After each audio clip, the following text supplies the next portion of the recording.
बिस्मिल्लाहिर्रहमानिर्रहीम। अस्सलाम वालेकुम। कैसे हैं स्टूडेंट्स? उम्मीद है कि सब खैरियत से होंगे। लिसानुल हिसाब के नए लेक्चर के साथ हम मौजूद हैं।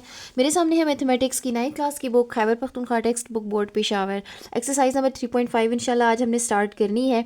इससे पहले एक जनरल लेक्चर दे चुकी हूँ, प्लेलिस्ट में जाके देख लीजिएगा कि हमने पढ़े हैं लॉग के लॉज, लॉगरिथम्स के लॉ। ठीक है, 4 लॉज है। अगर वो आपको समझ में आ गए हैं, इसमें एडिशन, सब्ट्रैक्शन और पावर का एक लॉ है और इसी तरह से एक चेंज ऑफ बेस लॉ है।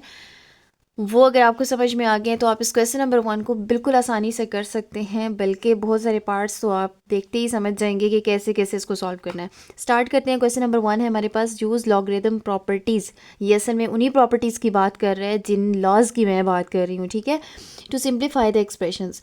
अब गिवन एक्सप्रेशंस को आपने सिंप्लीफाई करना है जितना मुमकिन हो सके। ठीक है, सबसे पहला पार्ट है आपके पास log of square root of 7 to the base 7। तो क्वेश्चन मैंने अपने पास नोट डाउन कर लिया है, इसको हम सॉल्व करते हैं और फिर मैं साथ साथ आपको एक्सप्लेन करती हूँ कि इसको किस तरीके से सॉल्व करना होगा। सॉल्यूशन के बाद क्वेश्चन को मैंने अपने पास रिपीट कर दिया है। और अब आप देखिए ज़रा कि अगर आपको याद हो लॉग के लॉज में, तो तीसरा जो लॉ था वो ये कहता है कि अगर लॉग जो है वो एक ऐसे नंबर पे अप्लाई हो रहा है जिसकी कोई पावर है। देखें, इस वक्त स्क्वायर रूट ऑफ 7 क्या मतलब है? अगर मैं इसको यूँ कहूँ कि ये 7 पावर 1/2 है तो ये गलत नहीं होगा। ठीक है, अब जो लॉग का लॉ था मैं साथ रेफरेंस बना के बता देती हूँ, जिसमें उसने ये कहा था कि लॉग एक सपोज़ कोई नंबर है m और उसकी कोई पावर है n अप्लाई हो रहा है और लॉग की बेस है कोई भी a। तो क्या है कि जब ऐसा होगा तो आप इसको क्या लिख सकते हैं, ये पावर आ जाती है जनाब स्टार्ट में, और बाकी का लॉग का जो लॉ है वो ऐसे का ऐसा ही रह जाएगा, log of m to the base ऐसे ही रह जाएगा। ठीक है, ये तो कहता है जी हमारे पास जो थर्ड लॉ था। इस वक्त भी यही कंडीशन है, पावर आ जाएगी स्टार्ट में तो ये बन जाएगा 1/2 और बाकी जो लॉग है वो अप्लाई हो रहा होगा 7 पे विद बेस 7। ठीक है, ये तो हमने इस लॉग की हेल्प से ये फॉर्म बना दी, लेकिन हम कुछ मज़ीद सिंप्लीफिकेशन कर सकते हैं क्योंकि उसने कहा है सिंप्लीफाई, तो फिर जहाँ तक जा सका हम उसको लेके जाएंगे। अच्छा, अब आप देखें कि एक लॉग है और वो एक ऐसे नंबर पे अप्लाई हो रहा है कि जिसकी बेस भी वही है। तो इस बात को ज़रा हम अच्छे से समझ लेते हैं इसी वेरी फर्स्ट पार्ट में, और फिर आइंदा कभी ऐसा हुआ, ऐसी कोई कंडीशन आई कि जिसमें लॉग का अप्लाई होने जिस पे अप्लाई हो रहा है वो नंबर भी और जो बेस है वो नंबर भी सेम है, तो फिर हम डायरेक्टली इसका आंसर लिख लेंगे। फ़िलहाल तो हम इसको सॉल्व करते हैं। कैसे? मैं सपोज़ कर लेती हूँ, मैं आपको ये साइड पे, आप इसको बेशक रफ वर्क में कर लें और इसको आप ज़रा सबसे पहले सपोज़ कर लें, ये जो log of 7 to the base 7 है ये कोई x है, ये a के इक्वल है, कुछ भी कहते हैं। ठीक है, अगर ऐसा है तो फिर इसको एक्सपोनेंशियल फॉर्म में अगर मैं लिखूं तो बेस का नंबर बेस में और x यहाँ आ जाएगा लेफ़्ट पे और ये वाला 7 आ जाएगा राइट पे। Now look at this equation, 7 7 basis same है। क्या मैं सिंपल 7 को 7 पावर 1 लिख सकती हूँ? जी हाँ, लिखा जा सकता है। अगर ऐसा है तो कंपेयर कीजिए,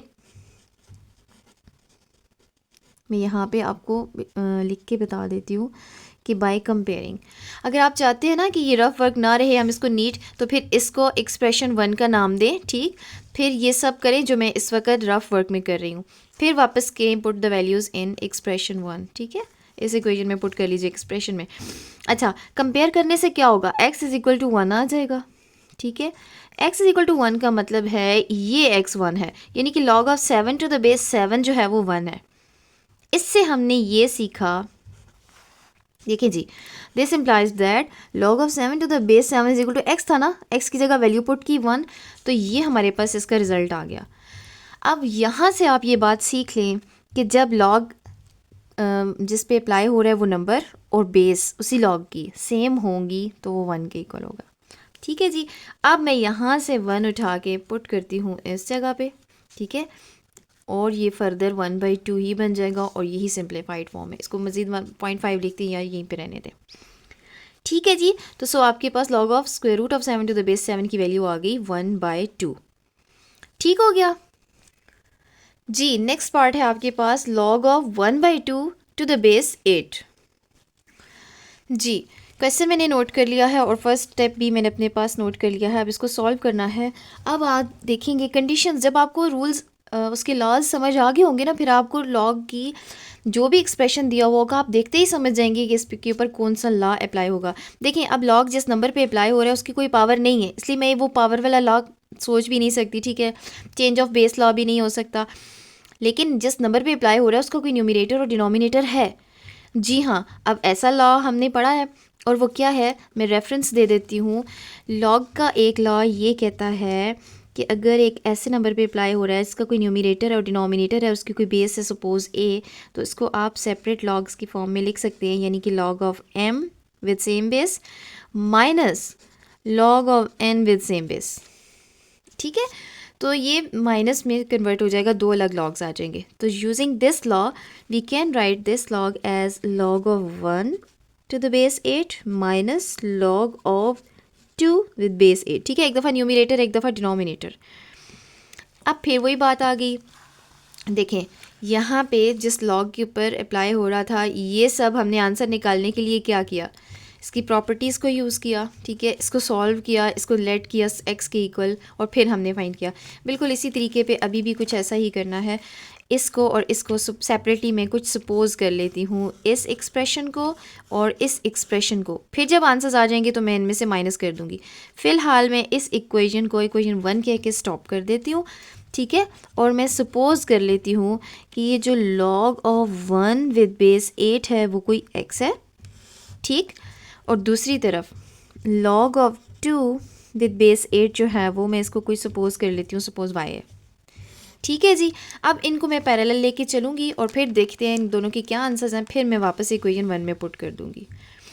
चलिए जी, लॉग 1 पे अप्लाई हो रहा है। अब इस क्वेश्चन में से हम सीखेंगे कि लॉग जब सिंपल 1 पे अप्लाई हो रहा होता है तब क्या रिजल्ट आता है। अच्छा, एक्सपोनेंशियल फॉर्म में अगर मैं इसको चेंज करूं तो बेस 8 है, 8 ही रहेगी, x यहाँ आ जाएगा और 1 राइट हैंड साइड पे शिफ्ट हो जाएगा। और इसको अगर मैं चेंज करूं तो ये बनता है 8 power y is equal to 2, exponential form. ठीक है, अच्छा मैं कंपेयर नहीं कर सकती क्योंकि यहाँ पे 1 है, यहाँ पे बेस 8 है लेफ़्ट साइड पे। लेकिन एक तरीका हमें ये भी पता है कि 1 को किसी भी नंबर की पावर 0 लिखा जा सकता है। इस वक्त अगर मुझे बेस 8 ही लेनी है तो मैं यहाँ पे बेस ले सकती हूँ 8। ठीक है, इस वक्त मेरी रिक्वायरमेंट के मुताबिक यही है। आपको कोई भी नंबर लेना पड़े, 1 को रिप्लेस करना पड़े किसी भी नंबर की पावर 0, तो आप वही वाला नंबर जो आपको ज़रूरत हो वो ले लिया करें। ठीक है, मुझे इस वक्त 8 को 8 के साथ ही कंपैरिजन करना बेहतर लगा, मेरे लिए यही सूट कर रहा है इस वक्त, इसलिए मैंने बेस को 8 ही लिया। अब आप कहें जी कंपेयरिंग और फिर x की वैल्यू आ जाएगी 0, यहाँ से तो आ गया x 0। अब यहाँ से ये भी सीख लें कि लॉग जब 1 पे अप्लाई होता है तो x, यानी कि अगर मैं इसकी जगह आंसर लिखूं तो इसका मतलब ये है कि log of 1 to the base 8 जो है वो इज इक्वल टू x है, यानी कि 0 है। यहाँ से मुझे एक वैल्यू मिल गई। ठीक है जी, तो अब आपने ये बातें जहन में रखनी है। एक तो हमने ये सीखा कि जब लॉग किसी नंबर पे अप्लाई होगा और वही बेस होगी तो 1 के इक्वल होगा। एक हमने ये सीखा कि लॉग जब 1 पे अप्लाई होता है तो रिज़ल्ट 0 आएगा। ठीक, आगे आते हैं। यहाँ देखिए जी, यहाँ पे बेसिस सेम नहीं है और कोई 1 तो है नहीं कि मैं इसको किसी नंबर की पावर 0 लिखूँ। अलबत्ता 8 can be written as 2 power something. ठीक, 8 को हम 2 पावर 3 लिख सकते हैं। यहाँ पे 2 बेस में ही है, ये भी 2 बेस बन गई। अब हमारा कंपैरिजन आसान होगा, इसकी कोई पावर नहीं है तो इसका मतलब है 1 है। इसको मैं थोड़ा और सिंप्लीफाइड फॉर्म में लिखूँ, इसको मैं 3 इंटू वाई यानी 3y लिख दूँ और 2 पावर 1, तो मेरे ख्याल से अब ज़्यादा अच्छा कंपैरिजन बनेगा। Now by comparing this implies that 3y is equal to 1। Powers जो हैं वो आपस में इक्वेट हो जाएंगी। यहाँ से y की वैल्यू अगर निकाली जाए तो वह बनती है 1/3। ठीक है, तो मैं इस एक्सप्रेशन में पुट करूं कि log of 2 to the base 8 is equal to y था, y यानी कि 1/3 आ गया। अब मेरे पास ये दोनों वैल्यूज़ आ गई। इसको मैं पुट करती हूँ इक्वेशन नंबर 1 में, या मैं कहूँ इक्वेशन 1 इम्प्लाइज दैट, जो भी आपको आसान लगे। इक्वेशन 1 क्या कहती है कि log of 1/2 to the base 8 is equal to, पहला है जी log of 1 to the base 8 जिसका आंसर हमें मिल गया 0, माइनस उसके बाद log of 2 to the base 8 जिसका आंसर मुझे मिल गया 1/3। ठीक है जी, इसको सॉल्व किया जाए तो ज़ीरो को आप इग्नोर कर दें, -1/3 जो है वो आपका रिज़ल्ट आ गया। इसको पॉइंट्स में लिखें या फिर इसी तरीके से लिख दें। ठीक है जनाब, ये आ गया हमारे पास log of 1/2 to the base 8 का सिंप्लीफाइड फॉर्म। नेक्स्ट क्वेश्चन है आपके पास log of square root of 1000 with base 10।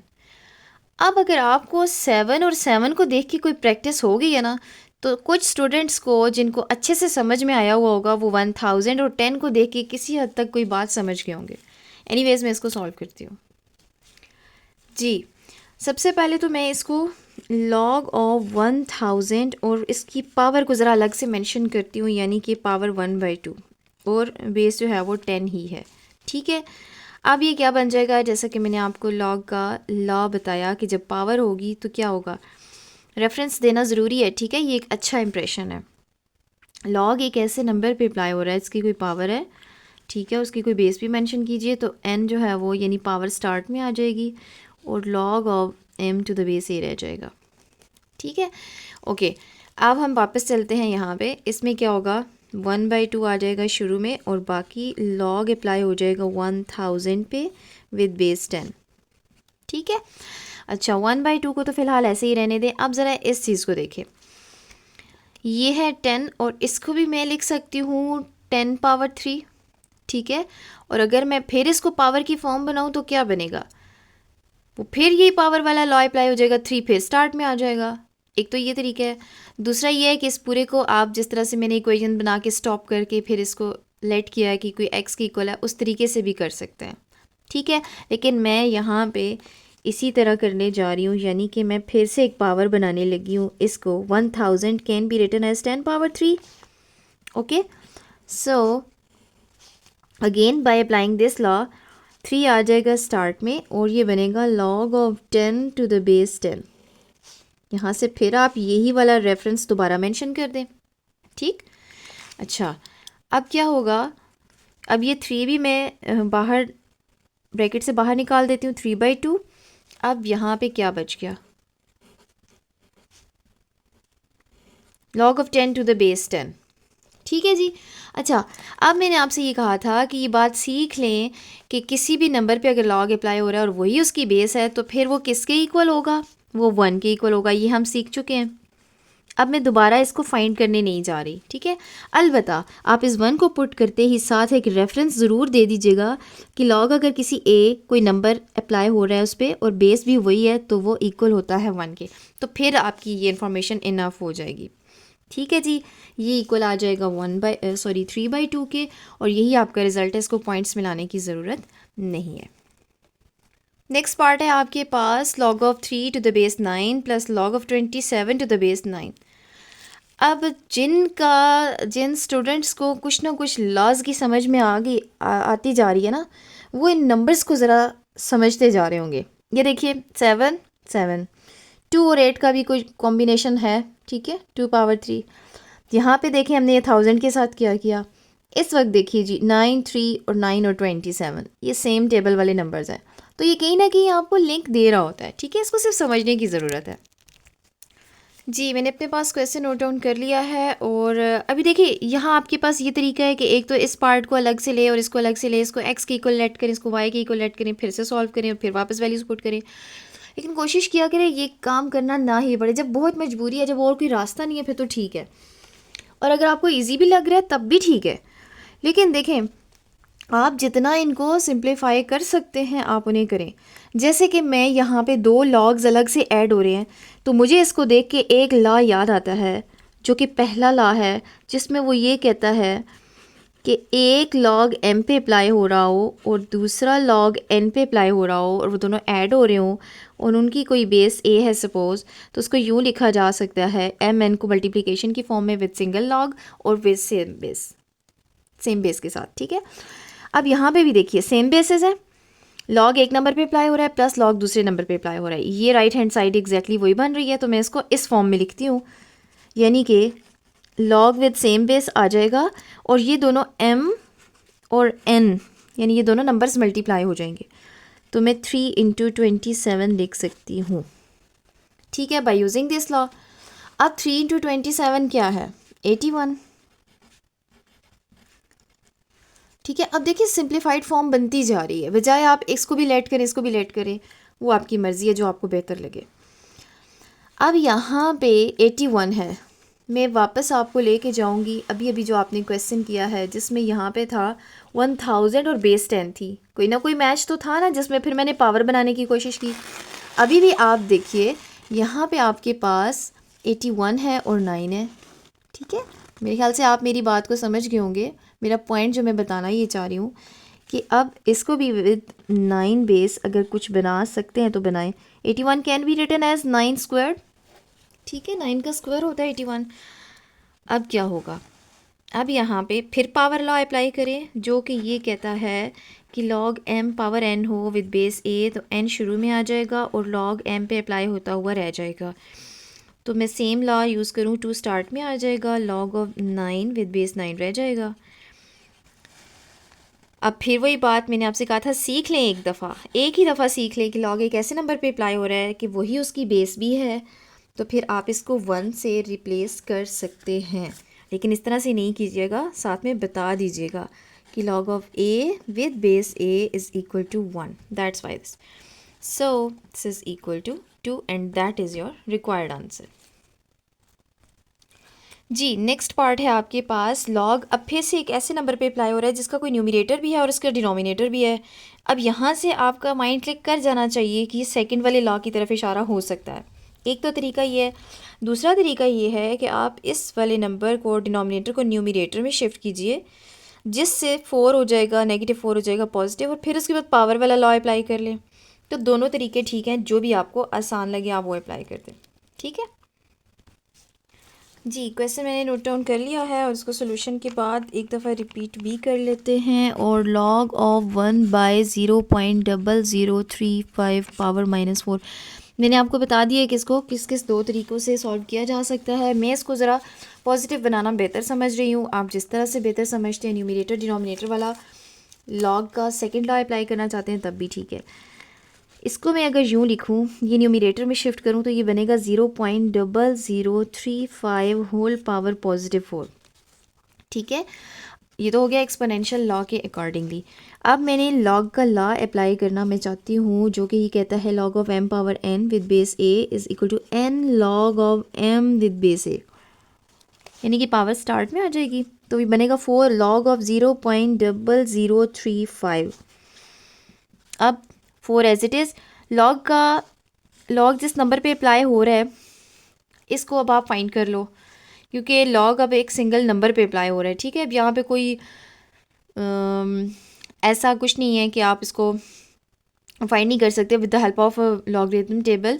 जो भी वैल्यू आती है यहाँ पुट कीजिए, 4 से मल्टीप्लाई कीजिए और आंसर ले आइए। और दूसरा तरीका ये है कि इसको यहाँ तक भी स्टॉप कर सकते हैं, लेकिन ये सिंप्लीफाइड फॉर्म नहीं है। ठीक है, फिर वो सिंप्लीफिकेशन वो उसने कहा है कि सिंप्लीफाई करें इन एक्सप्रेशंस को, एक्सप्रेशन ज़्यादा से ज़्यादा इधर तक सिंप्लीफाई हो सकते हैं। हाँ, लॉग को सॉल्व करके 4 से मल्टीप्लाई करके मज़ीद इसको आंसर लाने के लिए इसका 4 से मल्टीप्लाई करके आप आंसर ला सकते हैं। ठीक है जी, वही टेबल से सर्च मैंने करना आपको सिखाया हुआ है, वैसे कर लीजिएगा। ठीक है जी, तो दोनों तरीके ठीक है। ओके जी, लास्ट पार्ट है आपके पास log ऑफ 45, और अब हम इसको सॉल्व करते हैं जी। अब आपको हो सकता है इसको देख के परेशानी हो रही हो कि ना ये कोई न्यूमिनेटर डिनोमिनेटर का केस है, ना इसकी कोई पावर है, ना इसकी कोई बेस मेंशन है। अच्छा, बेस के लिए तो आपने परेशान होना ही नहीं है।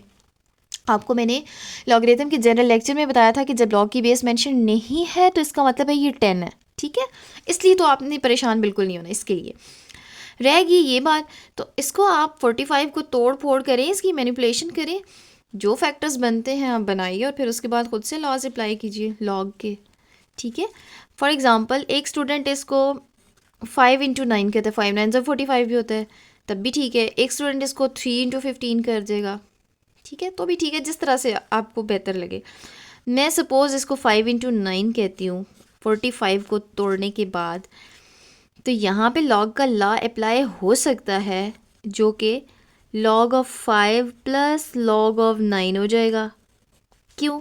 क्योंकि लॉग का लॉ कहता है कि अगर m और n मल्टीप्लाई हो रहे हो तो मैं उसको लिख सकती हूँ जी log of m with base a, उसकी कोई बेस अगर a है suppose, plus log of n with base a। ठीक है, ये तो लॉग का लॉ कहता है, तो इस हिसाब से हमने ये कह दिया। अब बेसिस भी मेंशन नहीं है, तो बेसिस के लिए मैंने आपसे कहा है आपने परेशान नहीं होना। इनको फाइंड करने की जहाँ तक बात है तो आप लेट कर लें, सपोज कर लें। अब ऐसी कोई बेस नहीं है ना 10 और 5, ठीक है। अब मैं 5 को 10 की कोई पावर नहीं लिख सकती, इसी तरह से 9 और 10 का कोई मैच नहीं बन रहा। तो बस यहीं पे आप इस एक्सप्रेशन को स्टॉप करें, इसको 1 का नाम दे दें, इनको लेट कर लेते हैं। मैंने आपसे कहा ना कि जब कोई रास्ता नहीं है, कोई चारा नहीं है, किसी और तरीके से आपको सॉल्व करना नहीं समझ में आ रहा, तो बस सिंपली इसको सपोज कर लें। इसी तरीके से दूसरी तरफ भी लेट कीजिए कि लॉग ऑफ 9 जो है वो कोई y के इक्वल है। ठीक है, अब देखें ना इससे क्या होगा। अगर मैं इसको 10 बेस के साथ लिखूँ तो ये क्या बनेगा, 10 power x is equal to 5। इसको बेस 10 के साथ लिखूँ तो क्या बनेगा, 10 power y is equal to 9। क्या 5 को मैं 10 की बेस लिख सकती हूँ, नहीं, यहाँ आगे आप कुछ भी नहीं कर सकते। इसी तरह से क्या 9 को आप 10 की कोई बेस की फॉर्म में लिख सकते हैं, नहीं लिख सकते। इसका मतलब है ये इस सब पोजीशन से भी नहीं होगा, तो फिर क्या करना पड़ेगा। देखें, अब सिंपली ये है कि अब आप उठाइए अपना लॉग का टेबल, जैसे कि मैंने लास्ट क्वेश्चन में आपसे कहा कि यहाँ पे लॉग एक नंबर पे इम्प्लाई हो रहा है, तो बस इसको फाइंड कीजिए और 4 से मल्टीप्लाई कर दीजिए। सिमिलरली यहाँ पे भी वही केस आ गया। अब कोई प्रॉपर्टी, कोई लॉ नहीं अप्लाई हो रहा, यहाँ तक हो सकता था हमने किया, ठीक है, ये हमने अप्लाई कर दिया। 9 को भी फर्दर तोड़ना चाहते हैं तो 3 का स्क्वायर लिखते, फिर उसमें पावर वाला लॉ अप्लाई कर दीजिएगा 2 और लॉग ऑफ 3 कर दीजिएगा, तब भी सही है। यहाँ तक हमने इस एक्सप्रेशन को लिख सकते थे तो लिख लिया। अब मज़ीद इसका हल ये है कि लॉगरिथम टेबल की हेल्प से लॉग ऑफ 5 की वैल्यू आपने लिखी, ठीक है, प्लस और लॉग ऑफ 9 जो भी आएगा वो, और फिर उन दोनों को ऐड करके आप अपना आंसर ला सकते हैं। मैं इसको सॉल्व नहीं कर रही क्योंकि ये मैं आपके लिए एज एन असाइनमेंट छोड़ती हूँ। ये सब जो हमने किया ये मैंने आपको समझाने के लिए किया कि कभी कभी ऐसा भी होगा कि आपके पास, मैंने आपसे कहा ना कि जब आपके पास और कोई चारा नहीं है, यानी कोई आप लॉग का लॉ या प्रॉपर्टी अप्लाई नहीं कर सकते, तो फिर आप इसको लेट करें। लेकिन इस क्वेश्चन से अब आपने ये सीखा कि कभी कभी इनको अलग से लेट और सपोज करने के बाद भी आप यहाँ पे आके रुक जाएंगे, मज़ीद सिंप्लीफाई नहीं कर सकते। तो उसका आखिरी हल क्या होगा, उसका आखिरी हल ये होगा कि इनके लॉग्स को फाइंड आउट करके बस इसका सिंप्लीफाइड आंसर लिख लें। ठीक है जी, इसको मैं आपकी एज ए असाइनमेंट छोड़ती हूँ इसको, क्योंकि मैं हर चीज़ को मैं ख़ुद से इसको सॉल्व नहीं कर रही। अलबत्ता लॉगरिथम टेबल की हेल्प से आपको सॉल्व करना मैंने लास्ट एक्सरसाइजेज में सिखा दी है। जिन स्टूडेंट्स ने अभी से ज्वाइन किया है उनको मैं सजेस्ट करती हूँ कि लॉग को लॉगरिथम टेबल की हेल्प से डिटेल से मैंने बताया हुआ किस तरह से सॉल्व करना है। शुरू वाली एक्सरसाइजेज से, लॉग और एंटी लॉग वाली एक्सरसाइजेज से आप अच्छे से सर्च कर लें। मेरे ख्याल से आज की वीडियो में इतना ही काफ़ी है। क्वेश्चन नंबर 1 काफ़ी लेंथी हो गया। नेक्स्ट क्वेश्चन को हम नेक्स्ट वीडियोस में कवर करेंगे। यहाँ तक किसी भी किस्म का कोई भी क्वेश्चन, कोई भी क्वेरी हो तो आप कमेंट सेक्शन में ज़रूर पूछिएगा। नेक्स्ट वीडियो तक अल्लाह हाफ़िज़।